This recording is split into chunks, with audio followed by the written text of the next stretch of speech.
Nekat jadi calon bupati, ini yang dikorbankan. Kemunculan Nanda Indira Bastian untuk berkontestasi meraih kursi 1 di Kabupaten Pesawaran Provinsi Lampung menjadi nyata setelah Dewan Pimpinan Pusat Partai Kebangkitan Bangsa secara resmi memutuskan dirinya sebagai bakal calon bupati yang diberikan rekomendasi. Keputusan Dewan Pimpinan Pusat Partai Kebangkitan Bangsa secara terbuka diumumkan oleh Ketua Des Pilkada Partai Kebangkitan Bangsa Abdul Halim Iskandar di kantor Dewan Pimpinan Pusat Partai Kebangkitan Bangsa di Jakarta, Senin 3 Juni 2024.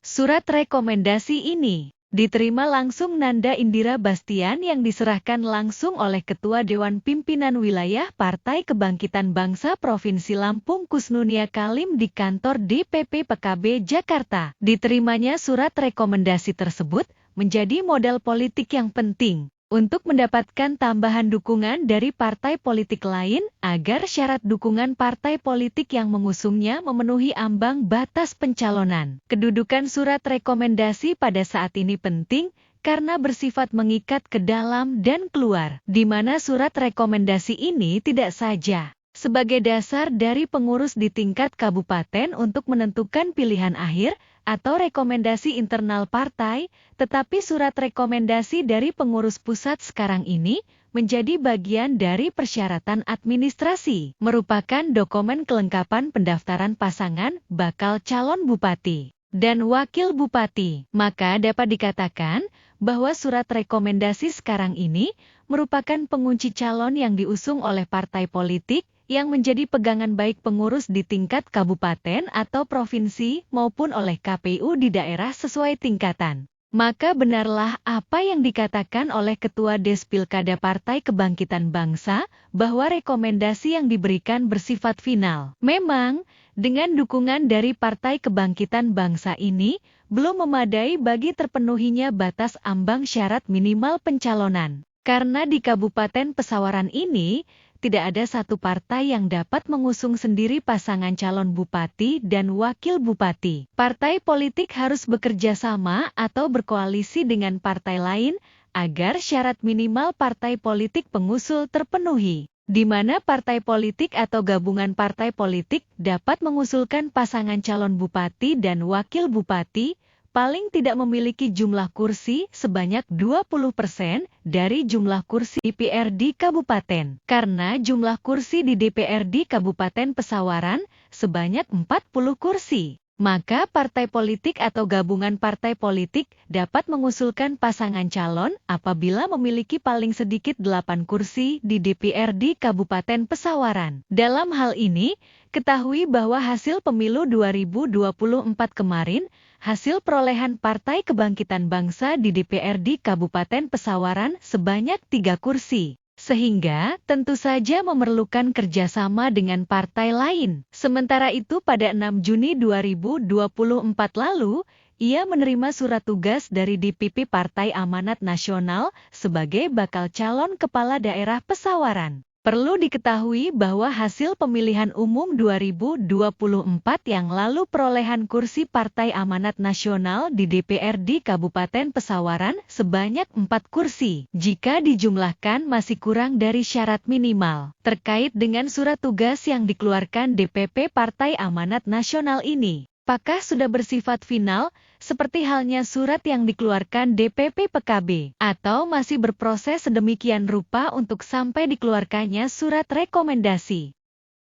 Nanda Indira Bastian, sebagai kader Partai Demokrasi Indonesia Perjuangan yang potensial, tentu akan diperhitungkan dengan seksama oleh Dewan Pimpinan Pusat Partai Demokrasi Indonesia Perjuangan untuk memberikan rekomendasi kepadanya. Hal ini karena aktivitas dan perannya di dalam partai politik memberikan kontribusi yang nyata bagi eksistensi partai politik di daerahnya. Sebagai Ketua Dewan Pimpinan Daerah Taruna Merah Putih Provinsi Lampung, tentu banyak aktivitas yang dilakukan bagi peningkatan sumber daya manusia kader Partai Demokrasi Indonesia Perjuangan serta bersentuhan dengan kegiatan sosial dan aktivitas kepedulian kepada masyarakat. Posisinya sebagai Ketua Tim Penggerak PKK Kabupaten Pesawaran. Tentulah banyak program kegiatan yang dilakukan yang kemanfaatannya menyasar langsung bagi orang banyak dalam rangka pemberdayaan kaum perempuan. Sebagai Ketua Dekranasda, dengan program-program yang realistis bagi peningkatan usaha ekonomi masyarakat menengah ke bawah, sangat dirasakan secara langsung oleh penerima manfaat dari program-program kegiatan yang dilaksanakannya. Aktivitas dan peran yang langsung bersentuhan dengan masyarakat itu tentu menjadi modal besar bagi dirinya untuk mendapatkan partai pengusung secara memadai sesuai dengan persyaratan minimal ambang batas pencalonan bupati dan wakil bupati. Yang tak kalah penting, posisi pribadinya, di mana ia merupakan istri dari bupati yang menjabat saat ini, tentu punya andil yang tidak bisa dipandang sebagai hal yang biasa-biasa saja. Tentu jalan yang akan dilalui bisa lebih lapang menuju kursi orang nomor 1 di Kabupaten Pesawaran. Memang kenekatannya untuk mengikuti kompetisi meraih kursi nomor 1 ini harus ada yang dikorbankan. Pengorbanan ini tentu tidak main-main. Sesuai dengan hasil pemilihan umum 2024 yang lalu, ia termasuk calon anggota DPRD Provinsi Lampung terpilih. Bahkan perolehan suara yang diraihnya berada pada papan atas, yaitu urutan keempat dari calon anggota DPRD Provinsi Lampung terpilih. Ia meraih sebanyak 45.168 suara. Tentu banyak cerita jerih payah dan pengorbanan yang dilakukan untuk meraih kursi di DPRD Provinsi Lampung tersebut. Namun hasil dari sejumlah jerih payah dan pengorbanan itu harus ditanggalkan.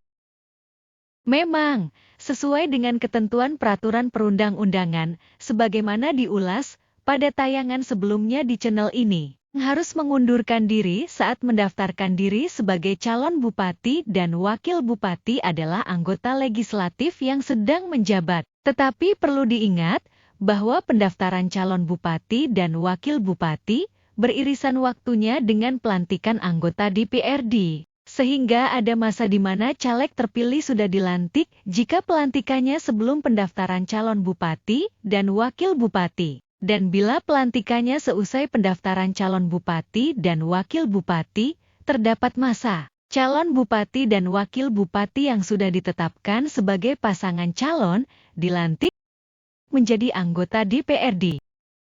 Bagi partai politik, hal ini memberikan keuntungan, memperbanyak kader untuk berkiprah di legislatif, yaitu kader yang perolehan suara urutan berikutnya untuk menggantikannya. Kenekatannya untuk mencalonkan diri sebagai bakal calon bupati ini.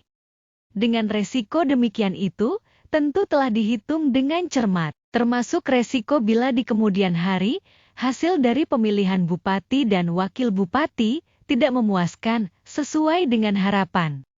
Dalam berpolitik haruslah berani mengambil langkah progresif seperti ini, karena disitulah esensi yang membedakan antara politisi dengan yang lainnya. Memang terkadang ada yang harus dikorbankan, dan pengorbanan itu, apapun hasilnya, tidaklah akan sia-sia. Demikianlah ulasan ini disampaikan. Mohon maaf bila terdapat ketidaksesuaian data dan pengucapan. Bila berkenan, mohon masukannya dapat dituliskan di kolom komentar. Terima kasih atas atensinya terhadap tayangan ini, semoga bermanfaat. Demikian, sampai jumpa.